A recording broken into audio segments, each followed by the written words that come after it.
Di sini bisa open posisi buy ya, tapi setelah nunggu konfirmasi harga kuat dia naik. Jadi candle-candle ini sebenarnya bisa kita baca guys. Jadi ada yang lemah, ada yang kuat. Kalau ngeliat news itu nanti berpacunya nggak ke teknikalnya. Oke guys, selamat siang, kembali lagi bersama saya Doni Roganda. Saya dari riset PT Pelatihan Profit Internasional. Hari ini kita akan berbincang-bincang tentang pasar currency maupun komoditas atau financial market dengan Mas Hendrik ya. Iya, Mas Hendrik. Ya, jadi sebelum kita mulai, kita akan perkenalan dulu atau kita akan memberikan waktu untuk beliau memperkenalkan diri. Silakan Mas. Oke, kenalin, nama saya juga Hendry Jeffy. Dikenal sama teman-teman di YouTube sama Instagram juga begitu. Jadi emang agak hobi ya. Trading itu bagi saya hobi, bukan hanya sebuah kayak iseng-iseng aja. Dan dimulainya juga dari 4 tahun yang lalu. Dari investasi yang kecil-kecil sampai sekarang ya alhamdulillah ya. Meskipun masih agak minus-minus lah dikit. Wajar kalau trading itu. Ya begini aja, saya sehari-hari trading. Kadang kalau lagi market bagus kayak trading ada 3 sesi sebenarnya, dari pagi sampai malam, dan itu dari harian, mingguan atau per bulan kalau saya tradingnya.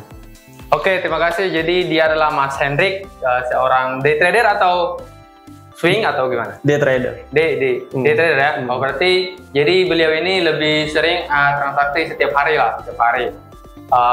Jadi nanti kita akan bahas mungkin sedikit dari teknik beliau, kira-kira beliau menggunakan teknik apa. Nanti teman-teman bisa mencoba juga, siapa tahu teknik yang digunakan oleh Mas Hendrik ini cocok dengan teman-teman, kan begitu. Oke Mas? Iya. Ya, jadi mungkin Masnya bisa ceritakan sedikit pengalaman Masnya mulai dari awal lah, dari awal mengenal dunia trading ini bagaimana sih, dari teman atau dari siapa gitu? Oke, sebenarnya trading itu udah tahu lama, tapi karena resikonya yang tinggi, jadi nggak mau coba dulu lah, ibaratnya nanti dulu coba dimulai dari investasi kecil-kecilan yang lain seperti investasi reksadana dan lain-lain, dan semuanya udah tersusun rapi lah ya. Trading plan-nya pun udah mulai dibuat juga, sehari berapa, seminggu, terus target profit dan target ruginya juga udah di setel semuanya.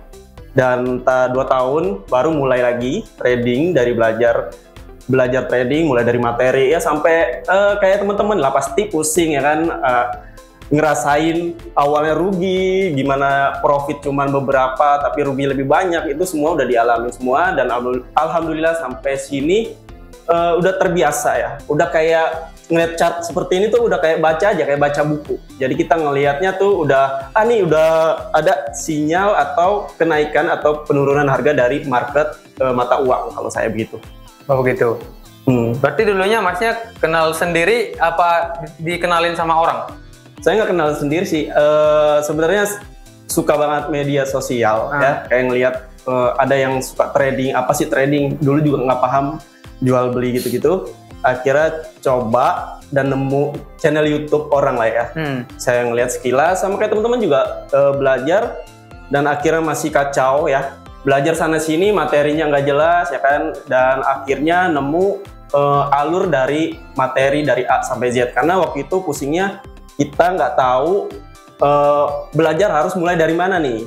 Nah, jadi dulu belajarnya seharusnya dari A malah ke Z, jadi bingung tuh, jadi bolak-balik aja. Udah lama-lama tapi ketemu dan tahu rapi aja gitu. Jadi tahu alurnya. Yang penting kita belajar itu tahu alurnya, awalnya itu dari mana nih ya kan, biar nggak salah paham.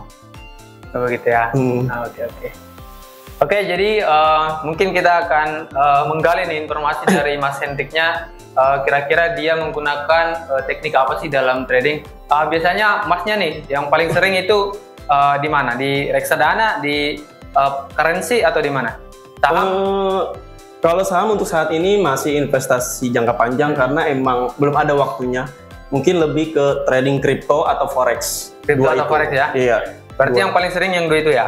Crypto atau forex? Iya. Oke, jadi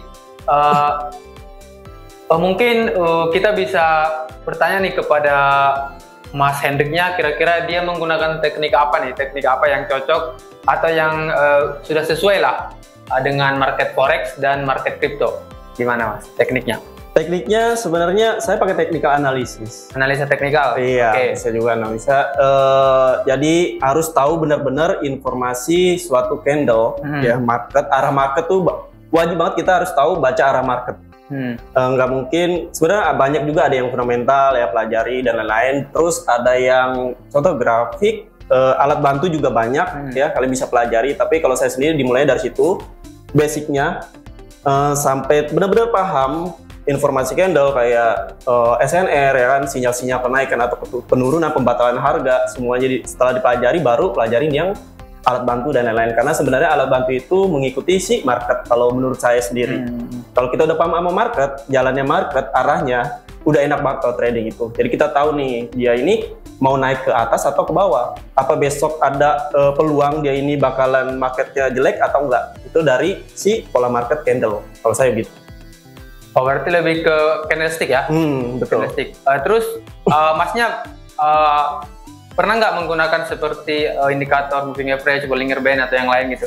Oh, pernah juga. Pernah? Coba-coba pernah. Saya pakai biasanya yang sering aja ya, yaitu MA sama MACD sih. Lebih kalau itu kan kayak menentukan kayak ini harga masih kuat nggak. Kalau MACD sama moving average ya, itu mengetahui alur market. Ini marketnya lagi trend kuat ke bawah atau ke atas atau sideways. Jadi mungkin sebagai alat bantu buat saya doang. Sebagai alat bantu nggak terlalu buat dipakai banget sih kalau ke saya. Karena kan saya trading jangka pendek.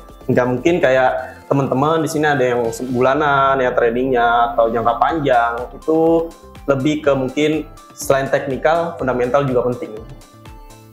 Oke, berarti untuk trading forex biasanya masnya sama aja tekniknya dengan trading kripto atau beda? Sama. Kalau untuk teknikal analisisnya mungkin kayak yang dibilang alat bantu cuman beda styleannya juga beda, sama kripto sama forex itu beda. Cuman ada kalau kita lihat di Indonesia kripto itu kan open posisinya perdagangannya satu arah ya. Cuma buy ya? Iya. Sell nggak bisa ya? Sellnya nggak bisa. Beda sama forex. Nah, mungkin kita kalau di kripto kan lebih sabar ya, lebih harus sabar menunggu harga ini bakalan naik atau tambah turun. Kalau di kripto di Indonesia beda cerita. Kalau yang mungkin ada ya kripto juga yang di futures ya, itu dua arah, bisa juga kayak forex. Jadi saya juga ngandelin itu juga, kripto yang futures sama yang forex. Oh, maksudnya kripto yang dua arah yang CFD? Nggak tahu ya, mungkin kalau saya sebutnya future ya. Futures ya, yang di ini kan, yang di broker juga kan? Iya, ada di broker. Bisa nge-sell juga berarti kan? Iya, open buy dan open sell bisa. Oh, yang itu maksudnya ya? Iya. Oke, jadi mungkin kita langsung saja kita tampilkan di chat, boleh Mas ya? Boleh. Tampilan di chat, bagaimana sih teknik dari Mas Hendrik ini? Mungkin kita akan coba dari mata uang dulu ya, mata uang. Mulai dari awal, kira-kira Mas Hendriknya ini mengidentifikasi pola candlesticknya seperti apa, kemudian ingin mengambil peluangnya seperti apa, apakah ada hal-hal tertentu yang diperhatikan dalam kondisi market seperti volatilitas atau karakter market. Mungkin kita akan tampilin di chat ya, jadi teman-teman bisa perhatikan. Ini tim kameramen kita akan zoom ke chat ya. Oke, boleh Mas.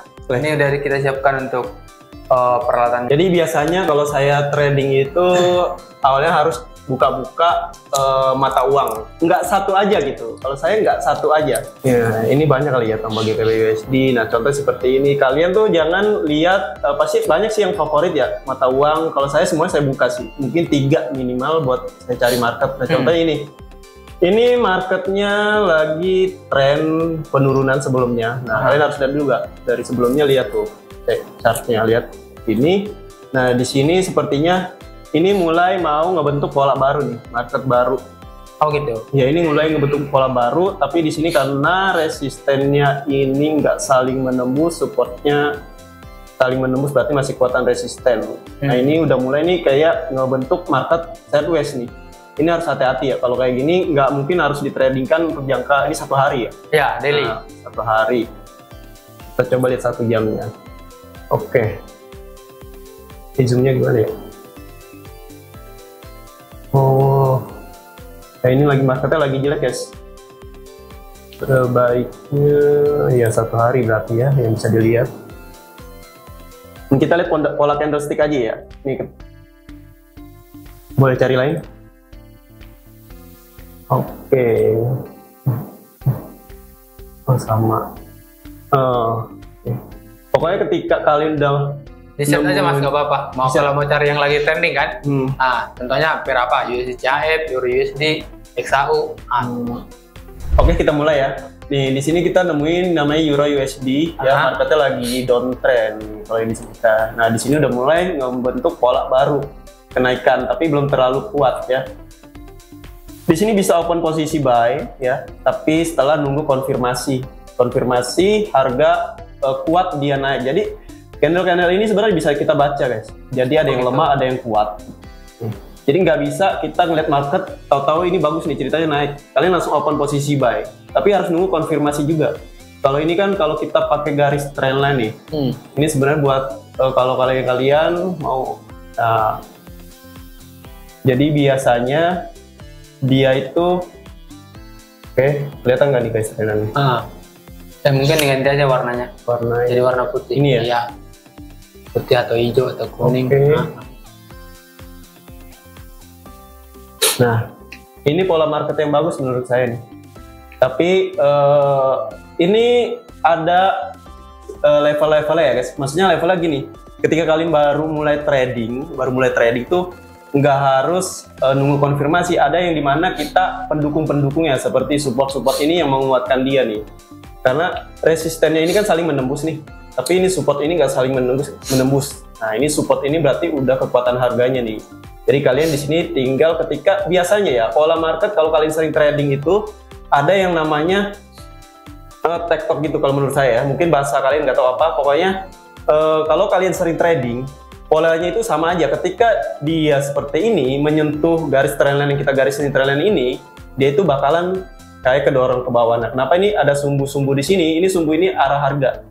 Sumbu arah harga ini kenapa bisa muncul di atas? Karena nggak sanggup buat menembus arah harga sebelumnya nih, yang di sini nih. Sama seperti yang di sini juga sebelumnya. Makanya dia terjun dulu ke bawah. Lalu di sini juga sama nih, supportnya ini nggak bisa saling ditembus, berarti sama-sama kuat nih supportnya. Tapi resisten ini udah saling menembus. Nah, makanya kalian bisa open posisi di bagian ini tapi nunggu konfirmasi. Contohnya gini nih, ini sebenarnya candle merah, pelemahan candle merah dan candle hijau ini nggak searah ya. Kenapa dia bisa muncul candle merah di sini? Karena di sini mengkonfirmasi harga sebelumnya. Yang seharusnya ini sinyal kuat naik ke atas, tapi karena candle-candle ini informasinya nggak searah ke atas kuat. Jadi makanya di sini muncul candle merah yang malah menjadikan dia resisten yang sempurna karena sumbunya lebih panjang di atas candle merahnya. Nah, yang sedang berjalan ini kita lihat nih. Ini kalau dia candlenya hijau, apalagi kuat, itu kita bisa open posisi buy ya. Itu tentuin take profitnya kalian mau di mana, di sini juga boleh. Ini kalau di satu hari ya guys. Nah, untuk stop lossnya kalian tinggal tentuin di bagian support ini nih. Tapi kalau untuk dia ke bawah itu biasanya kecil ya untuk dia lanjut lagi market ini nih. Kalau dia nggak menembus semuanya nih, kalau dia menembus semuanya udah, berarti dia lanjutin market sebelumnya yang penurunan. Jadi kalau bisa, kalau kalian main di satu hari berarti kalian lihat satu minggunya.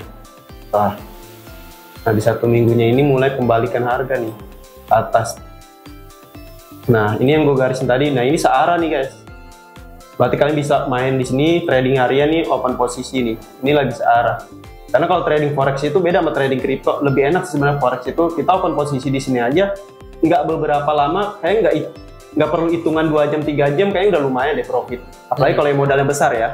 Kalau modalnya besar di sini juga nggak sampai harus nunggu sampai sini. Sini juga udah profit waktu itu. Saya sering main kayak gini nih, di sini.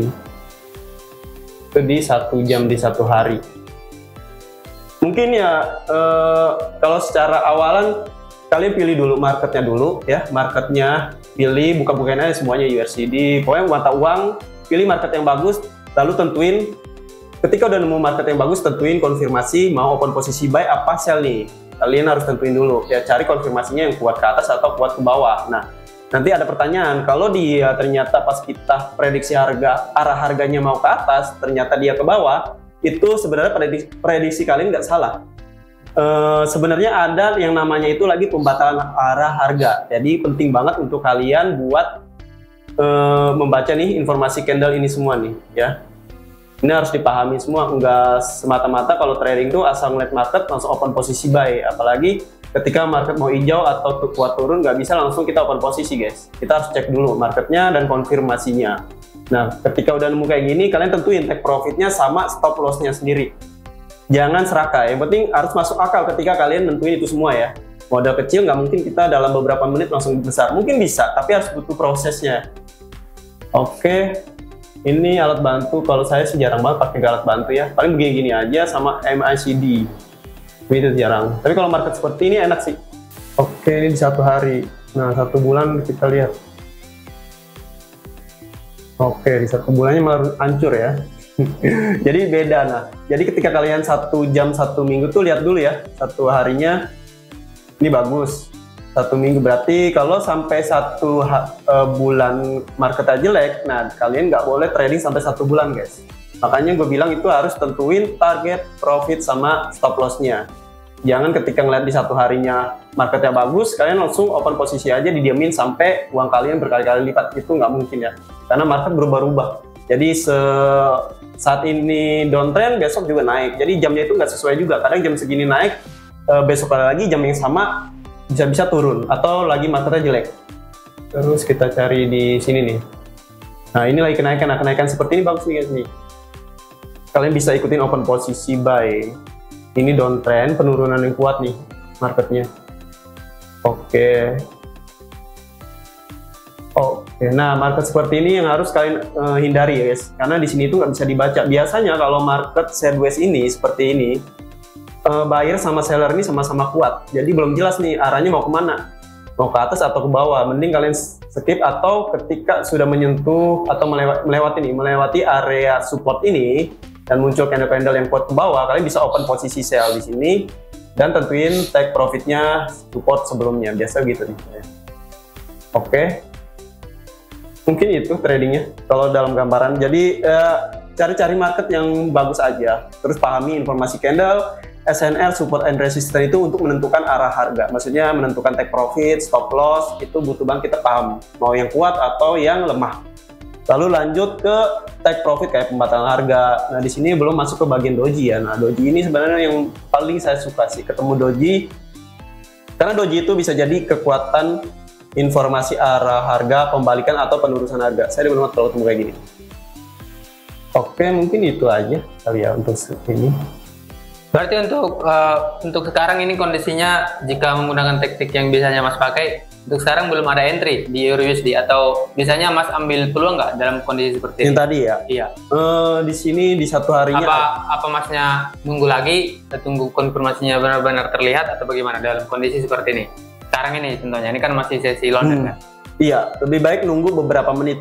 Ini kan kita main di 1 hari ya, biasanya candlenya itu nggak akan lama kok. Tapi paling enak 1 jam sih. Nah, 1 jam ini malah jelek ya. Biasanya aja sesuai yang Mas, kalau Masnya mau menggunakan 1 jam, nggak apa-apa 1 jam. Biasanya Masnya tunggu di mana gitu, baru entry, biar penontonnya bisa coba kan gitu kan. Oke, kita coba main di 1 jam ya guys ya. Nah, ini bagus nih marketnya. Ini lagi naik ke atas trennya. Lalu di sini mulai kayak sideways, tapi di sini muncul konfirmasi yang tadi saya bilang, ada konfirmasi kuat ke bawah sell. Nih, candle hijau bertemu candle merah ya. Informasinya kuat ke bawah. Karena sama-sama yang candle hijau pelemahan ke atas, candle merahnya kuat ke bawah, karena semuanya lebih panjang di atas, kalau dia di bawah. Ini kalian bisa open posisi sell nih, karena udah melewati area resistennya juga yang ditembus nih. Supportnya nih. Ini supportnya udah ditembus nih, yang berarti pola market sebelumnya ini udah lemah, nggak terlalu kuat lagi. Kalian bisa buka open posisi sell ya. Nah, kalian tinggal tentuin take profitnya di bagian di sini nih ya. Nggak usah terlalu lama ketika kalian main di 1 jam nih. Karena lihat, nah di sini apalagi muncul candle hijau. Nah, candle hijau ini sebenarnya ini konfirmasi untuk naik. Kenapa dia bisa ke bawah terjun langsung? Nah, candle merah ini sebagai pembatalan harga si candle hijau yang seharusnya dia naik ke atas, tapi dibatalin sama candle merah nih. Dia nggak mampu menyentuh area ini nih. Makanya dia langsung ke bawah. Nah, di sini kalian bisa open posisi take profit jual. Tuh, sampai sini nih. Jadi konfirmasinya udah nemu, kita marketnya juga ada nemu. Ini di market Euro USD di 1 jam. Nah, kalau kalian kurang yakin di 1 jam, coba lihat di 4 jam. Berarti kita tadi di sini ya. 4 jam sampai 1 hari. Oke, intinya cari yang searah. Kalau nggak searah, kalian main di 1 jam cari yang konfirmasinya kuat. Konfirmasi kuat, pendukung-pendukungnya kuat seperti ini nih, ya. Terus support atau resisten sebelumnya juga udah dilewati semua tuh, hampir dilewati ya. Ini makanya dia kuat ke bawah. Ini disebut trading jangka pendek atau harian. Ya tapi nggak tahu untuk kalian yang sibuk kerja atau ada usaha dan lain-lain, gue saranin mungkin di seminggu beberapa kali nih. Nah biasa di mingguan sih ya. Tuh, coba main di mingguan. Kalau kalian emang nggak terlalu mantau market, karena saya sendiri tipe pemantau market, tipe yang suka banget sama adrenalin ya, deg-degan kalau ngeliat market seperti ini, dia suka aja ngeliat naik turun, kayak suka banget. Makanya lebih suka memantau daripada ditinggal gitu aja, kayak main bulanan atau harian. Jadi lebih seru ya ketika udah profit saya tutup, ada batasannya. Jadi semua orang kan ada trading plan-nya. Kalau sehari ada 3 sesi. Jadi kalau pagi, kalau udah profit saya tutup, mau minus, mau profit saya tutup, lanjut ke sore dan malam. Gitu aja kalau saya trading. Jadi pahami dulu basic-basic dasar seperti ini, nanti baru lanjut ke nih alat bantu seperti ini nih. Nah, alat bantu seperti ini menurut saya sih buat ngebantu kita sendiri nih. Kalau kalian bingung buat ngebaca arah market juga ya kan. Tapi kalau mau menentukan konfirmasi harga, ya kalian harus benar-benar pahami tentang candlestick, pola candlestick. Sebenarnya banyak sih di Google juga, di YouTube gue juga ada. Mungkin begitu aja kalau saya trading harian. Oh begitu ya. Kemudian untuk risk rewardnya biasanya masnya menggunakan 1:1 minimal atau tergantung kondisi market bisa 1:2 atau bagaimana? Kondisi market sih, tergantung kondisi market aja. Kalau marketnya bagus, saya bisa pakai semuanya. Semuanya ya? Iya, kalau marketnya bagus ya. Tapi kalau jelek mungkin yang Mas bilang nggak usah, ibaratnya tuh ya 1:1 juga boleh pakai yang itu. Mungkin segitu aja kali ya. Itu aja ya. Saya trading simple soalnya. Tradingnya pakai technical analysis. Mungkin beda ya. Dulu di awal-awal saya trading tuh suka banget kayak ngikutin teman-teman di YouTube kayak fundamental, pakai trik garis apa gitu. Ada technical lain banyak banget. Kalau kita belajar itu semua banyak banget. Yang penting kalian tuh pahami dulu materi dasarnya, nanti ketemu, lama-lama ketemu kayak gaya trading sendiri. Kayak Mas sendiri kan nggak mungkin kan sama kayak saya tradingnya, pasti beda-beda semua orang. Jadi selama kalian trading itu bikin profit kalian tuh menurut saya sih wajar-wajar aja ya. Kecuali kalian trading terlalu minus terus, rugi terus, berarti ada yang salah di materi kalian. Kalau rugi terus, ruginya konsisten berarti tinggal dibalik aja ya kan? Bener nggak? Jadi profit konsisten. Iya kan, betul, gitu? profit konsisten. Berarti pahami lagi, belajar terus. Saya masih belajar, saya masih kuliah ngeliat chart, masih ngeliat candlestick, apa ada yang berubah dan lain-lain. Oke gitu. Oke, jadi mungkin untuk ini kan teknikal. Biasanya ketika ada news nih, contohnya rilis data CPI, PPI atau NFP, itu biasanya Masnya fokus ke teknikal aja atau tetap melihat hasil dari rilis data? Itu bagaimana? Apa menghindari news? Kalau saya sendiri, kalau ngeliat news itu nanti berpacunya nggak ke teknikalnya. Kayak saya tipe yang wah ngeliatin news terus gitu. Ibaratnya wah ini bakalan ada berita yang menguatkan si market ini nih. Jadi saya ngelihatnya kayak langsung open posisi aja, berubah arah. Jadi makanya saya news itu mungkin penting buat kalian, buat pendukung ya. Kalau saya buat pendukung, tapi saya lebih ke technical analysis aja, buat lebih menguatkan karena udah biasa dan udah profit di technical analysis. Oh gitu ya? Iya. Oh. Kalau kayak pindah-pindah terus kayak gitu tuh nanti berubah lagi arahnya. Jadi kalau kalian kayak pelajari satu teknikal, kalau kalian profit terus di situ, coba itu dulu. Kecuali ada masa di mana kalian udah gunain teknik itu, tapi rugi terus. Kalian ubah cara kalian. Kalau saya gitu. Berarti fokusnya ke teknikal aja gitu ya? Mau hasil rilis datanya good atau bad for USD, betul, atau for pair tertentu, tetap fokus ke teknikal gitu ya? Betul, technical analysis. Karena apa ya? Dulu pernah kayak Mas News ngikutin nih teknik-teknik dari teman-teman yang lain, cuman kayak nggak cocok di saya ya? Nggak cocok, nggak tahu kenapa. Untuk trading kan ada yang cocok, ada yang enggak kan begitu. Betul. Oke, jadi untuk biasanya Masnya pairnya di Euro USD aja atau ada juga pair yang lain? Ada GBP USD. Selain itu? Oh, banyak ya sebenarnya itu. Semua forex saya buka semua kadang. Oh gitu, berarti peluang yang apa yang ada itu diambil gitu ya? Iya, selama market itu bagus, kalau saya nggak ada yang favorit sih. Selama market itu bagus untuk kita open posisi, saya gas aja. Oke, berarti coba saya kasih satu pair nih. Nanti masnya analisa ya kan, biar teman-teman lihat. Coba di GBP AUD. GBP AUD.